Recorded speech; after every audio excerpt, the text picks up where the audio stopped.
ఈ hotel counter గంట ఎంత అంటే గంట ఎంత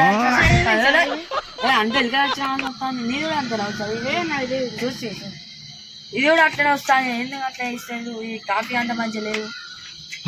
సరే ఇచ్చినప్పుడు మంచిగా ఉన్నది కదా సార్. ఇప్పుడు బాగుంది, టేస్ట్ ఇప్పుడు బాగానే ఉండే. ఇప్పుడు ఏమైందో తెలుస్తలేదు. అంతా ఎంత వచ్చినా సార్. నేను వెళ్తా ప్రతిదానికి ఓవర్ ఎక్స్ప్రెషన్ తప్పులు